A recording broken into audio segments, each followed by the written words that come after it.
Teni pulled her heavy suitcases across the tiled floor of the Murtala Muhammad International Airport. The Lagos air was thick and humid, smelling of rain and diesel. She wiped a bead of sweat from her forehead and smiled. After 3 long years of working day and night in London, she was finally home to surprise her husband, Sola.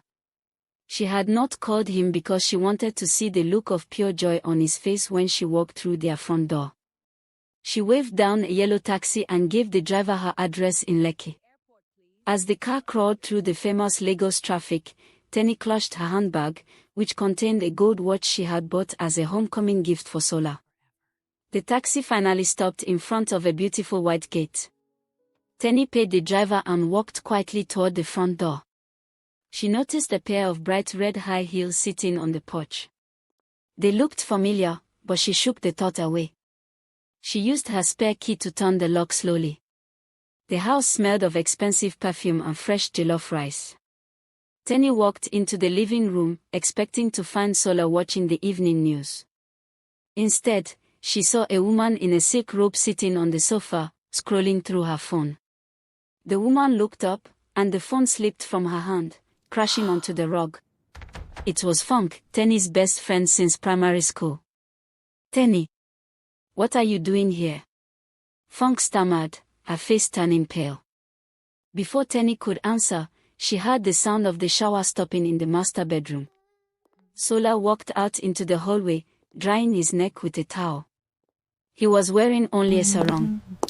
He stopped mid-step when his eyes met Teni's. The silence in the room was heavy and painful.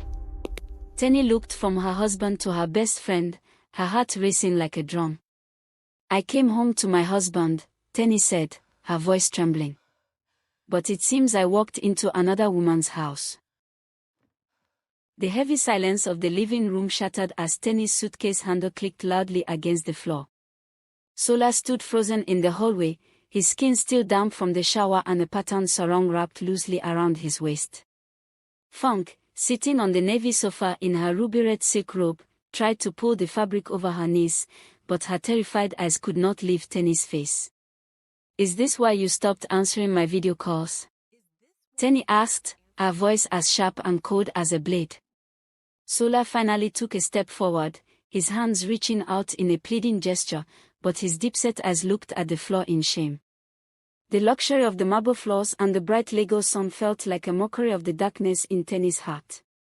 Teni walked past the sofa, her green silk dress swishing as she moved.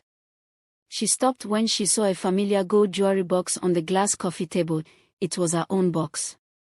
Next to it lay a pair of Teni's favorite gold earrings, which Funk had clearly been wearing just moments before.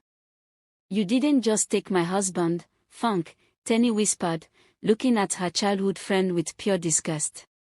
"You moved into my life." Funk finally stood up, her round face hardening from shame into a defensive mask. She shouted that Sola was lonely and that Teni had stayed away in London for too long. The air in the room became thick with the heat of the argument as 20 years of friendship evaporated like mist. The confrontation moved to the doorway of the master bedroom. Sola tried to grab Teni's arm to explain his actions, but she flinched away as if his touch was fire. In the struggle, a stack of papers fell from the dresser and scattered across the hardwood floor. Teni knelt down and picked up a bank statement, and the true betrayal was revealed. The thousands of pounds she had sent home from London for their future house had been spent on Funk's designer bags and Sola's expensive new gold watch. Teni did not scream, she simply looked at the man she loved and the woman she trusted and realized they were both strangers. She turned her back on them, her heart finally hardening into stone. Teni did not stay to unpack a single bag. Instead, she gripped the silver handles of her suitcases and turned toward the large mahogany front door. Sola followed her out onto the porch, begging for a second chance, while Funk watched from the window, clutching her red silk robe. The bright yellow Lagos taxi was still idling at the white gate, its exhaust mixing with the humid afternoon air.